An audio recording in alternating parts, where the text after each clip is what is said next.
4 राजकुमार और ज्ञान की तिलस्मी परीक्षा। बहुत समय पहले की बात है। पहाड़ों और हरे भरे जंगलों के बीच एक सुंदर राज्य था जिसका नाम सुवर्णगढ़ था। यह राज्य बहुत समृद्ध था, लेकिन उससे भी ज्यादा प्रसिद्ध था यहाँ के लोगों की ईमानदारी और आपसी प्रेम के लिए। सुवर्णगढ़ में लोग एक दूसरे की मदद करते थे। किसान मेहनत से खेत जोतते थे, व्यापारी सच्चाई से व्यापार करते थे और बच्चे खुशी खुशी पढ़ाई करते थे। यहाँ के राजा को लोग डर से नहीं, सम्मान और प्यार से मानते थे। इस राज्य के राजा थे महाराज प्रताप सिंह। वे बहादुर थे, लेकिन उससे भी ज्यादा न्यायप्रिय थे। वे हमेशा सही और गलत में फर्क समझते थे और कभी भी गलत बात का साथ नहीं देते थे। उनकी पत्नी थी महारानी पद्मावती। महारानी बहुत दयालु थी। वे गरीबों का दुख समझती थी और बच्चों से बहुत स्नेह करती थी। पूरा राज्य उन्हें माँ की तरह मानता था। महाराज और महारानी के 4 पुत्र थे। चारों राजकुमार पढ़ाई, युद्ध कला और समझदारी में अच्छे थे, लेकिन चारों का स्वभाव अलग अलग था। महाराज अक्सर सोचते थे, मेरे बाद इस राज्य की जिम्मेदारी किसके हाथ में जाएगी? यही सोच आगे चलकर एक बड़ी परीक्षा का कारण बनने वाली थी। राजकुमार विक्रम सबसे बड़े पुत्र थे। बचपन से ही उन्हें यह विश्वास था कि बड़ा होने का अर्थ है अधिकार रखना। वे मानते थे कि शक्ति ही सत्य है। दरबार में वे अक्सर कहते, पिताश्री, राज्य करुणा से नहीं चलते। सोना बोले तो प्रजा झुकती है। राजा वही होता है जिसके पास धन और सेना हो। महारानी पद्मावती यह सुनकर चिंतित हो जाती, पर महाराज मौन रहते। दूसरे पुत्र चतुरसेन तीक्ष्ण बुद्धि के स्वामी थे। वे नीति और शास्त्र जानते थे, पर उनका उपयोग तो केवल अपने लाभ के लिए करते थे। सत्य और असत्य केवल शब्द है। जो सिंहासन तक पहुंचाए वही नीति है। उनकी मुस्कान के पीछे योजनाएं छिपी रहती थी। तीसरे पुत्र मृदुल स्वयं को सरल और अज्ञानी दिखाते। वे सदा सिर झुकाए रहते। मुझे राजनीति का ज्ञान नहीं। जो भैया लोग कहें वही सही है। पर भीतर ही भीतर वे सब समझते थे। सबसे छोटे थे आर्यवर्धन। वे कम बोलते, अधिक सुनते। उनका समय महल से अधिक गांवों में बीतता था। राजा वो नहीं जो सबसे ऊंचे सिंहासन पर बैठे, बल्कि वो जो सबसे नीचे खड़े व्यक्ति का दुख समझ सके। महारानी उन्हें देखकर अक्सर सोचती, यही वह दीपक है जो अंधकार में भी जल सकता है। एक रात्रि महारानी ने महाराज से कहा, स्वामी, चारों पुत्रों में गुण है पर दोष भी। यदि गलत हाथों में सिंहासन गया तो सुवर्णगढ़ का भविष्य अंधकारमय हो सकता है। इसलिए उत्तराधिकारी युद्ध से नहीं, ज्ञान से चुना जाएगा।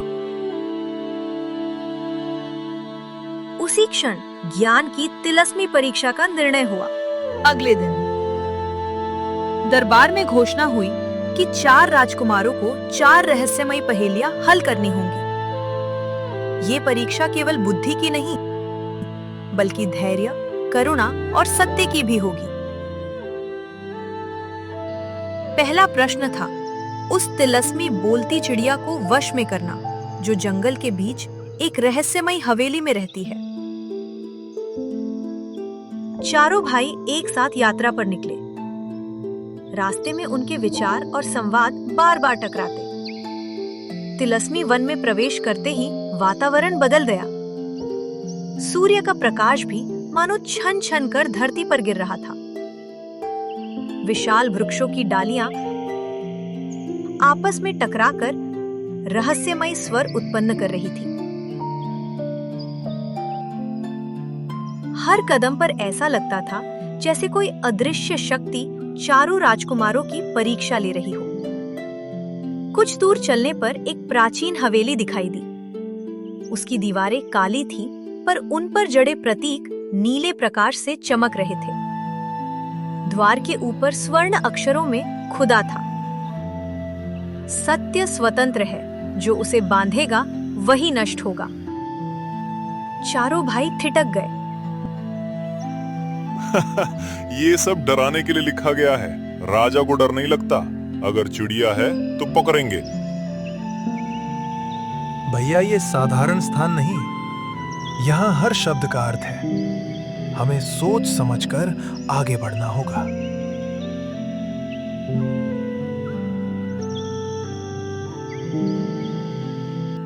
मेरे मन में अजीब घबराहट हो रही है, जैसे कोई हमें देख रहा हो।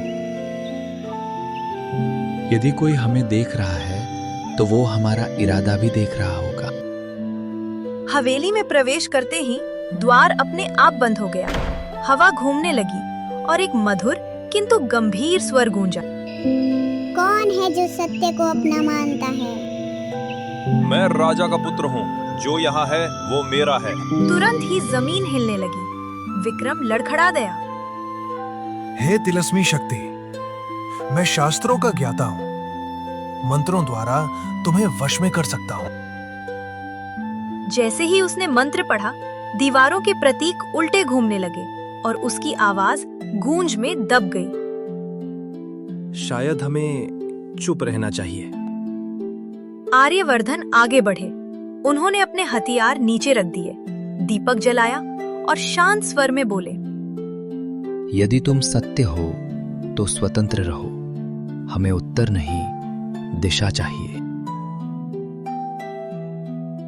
क्षण भर में प्रकाश फैला और एक सुंदर नीली चिड़िया प्रकट हुई। जिसने मुझे पकड़ना चाहा, उसने स्वयं को खो दिया। जिसने मुझे छोड़ा, वही योग्य है। पहला प्रश्न पूर्ण हुआ।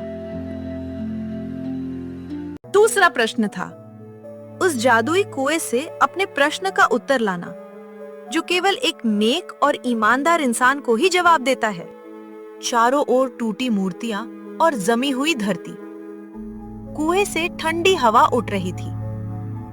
कुएं के पास शिलालेख था।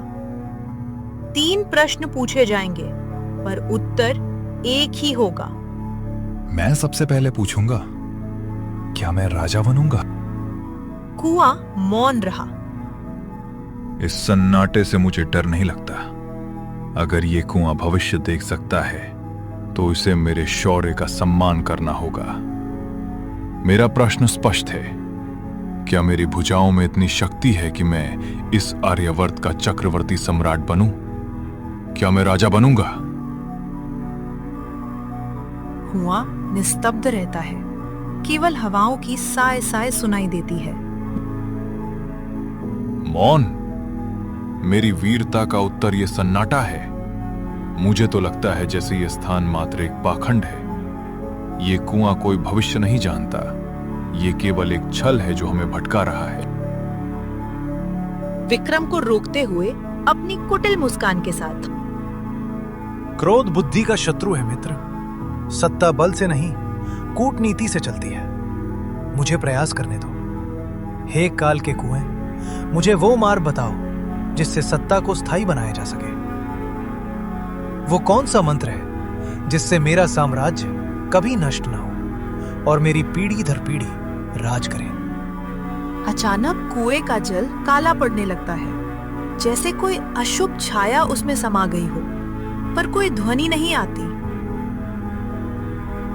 आप लोग राज्य और विस्तार की बात कर रहे हैं, पर मैं अपने अस्तित्व की लड़ाई लड़ रहा हूं। हे समय, लोग मेरी विनम्रता को मेरी कायरता क्यों समझते हैं? जब मैं सबका हित चाहता हूं, तो लोग मुझे कमजोर मानकर मेरा तिरस्कार क्यों करते हैं? क्या इस संसार में दयालु होने का कोई मूल्य नहीं?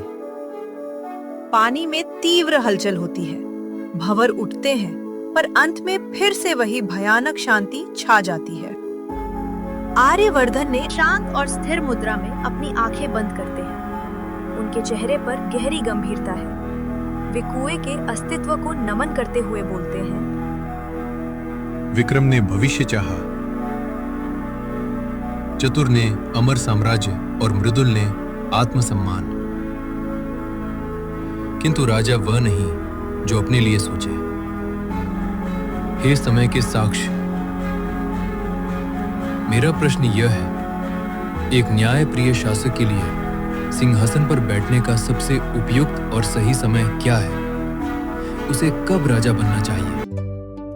कुएं की गहराइयों से एक गूंजती हुई दैवीय और भारी आवाज प्रकट होती है, जो वातावरण में कंपन पैदा कर देती है।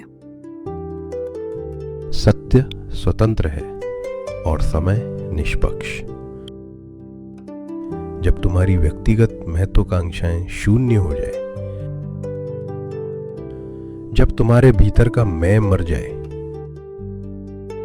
और जब तुम्हारी पीड़ित प्रजा तुम्हें अपना भाग्य विधाता मानकर हृदय से पुकारे, हे पुत्र, वही राजा बनने का एकमात्र सही समय है।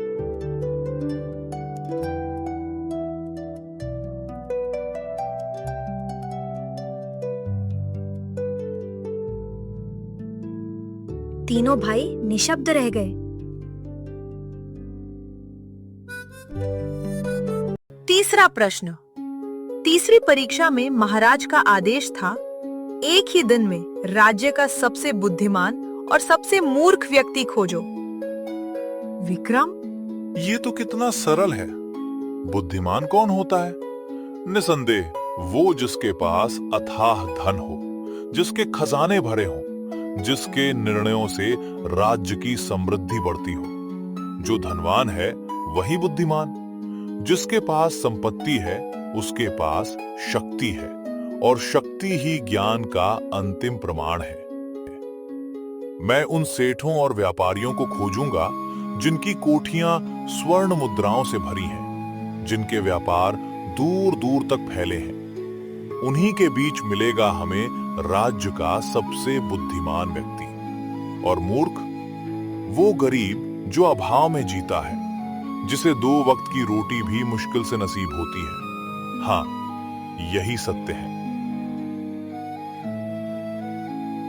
चतुरसेन अपने माथे पर हाथ फेरते हुए, जटिल गणनाएं करते हुए,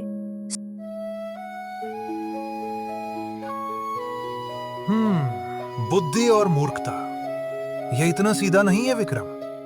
बुद्धिमान वो नहीं जो केवल धनवान हो, बल्कि वो जो धन को उत्पन्न करने और उसे बनाए रखने की कला जानता हो, जो मेरी जटिल रणनीतियों और कूटनीतिक चालों को समझ सके, वही सच्चा चतुर है।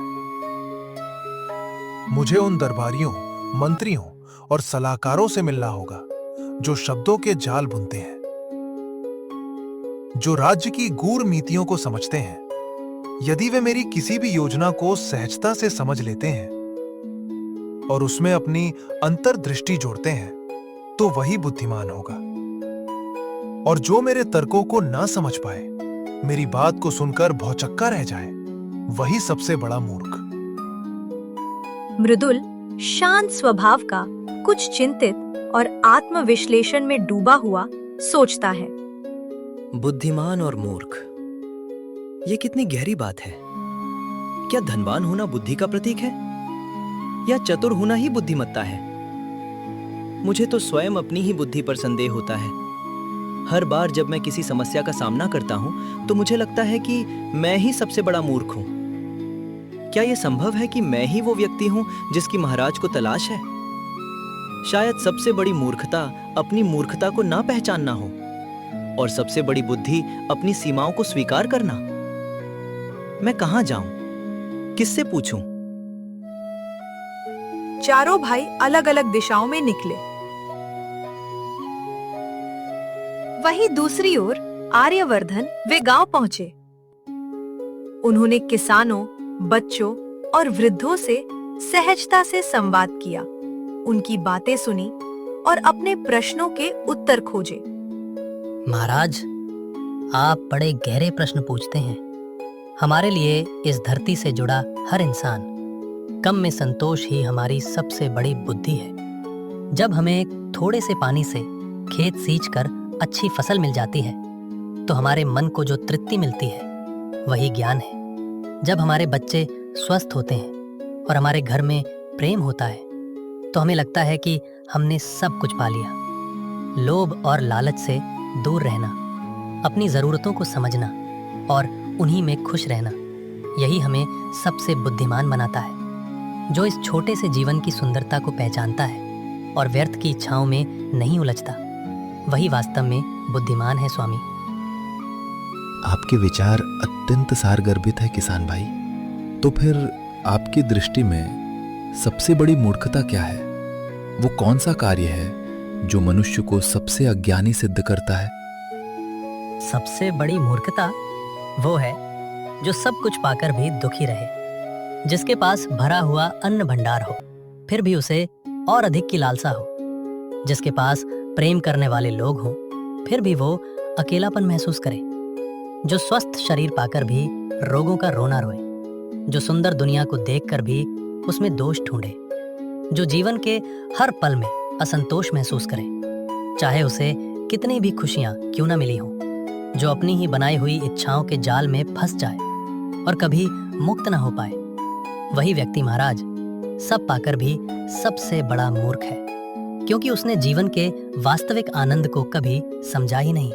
उसने ये नहीं जाना कि सबसे बड़ा धन संतोष है और सबसे बड़ा ज्ञान भीतर की शांति। तीनों राजकुमार पूरा दिन घूमकर थक जाते हैं, परंतु उन्हें अपने प्रश्न का उत्तर नहीं मिलता। वहीं दूसरी ओर राजकुमार आर्यवर्धन को तीसरे प्रश्न का उत्तर भी मिल चुका था। चारों भाई राजमहल वापस लौट आए थे।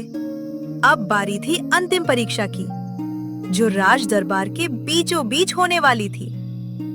आज का ये आखिरी सवाल ही ये फैसला करने वाला था कि इस विशाल साम्राज्य का अगला राजा बनने के योग्य असल में कौन है।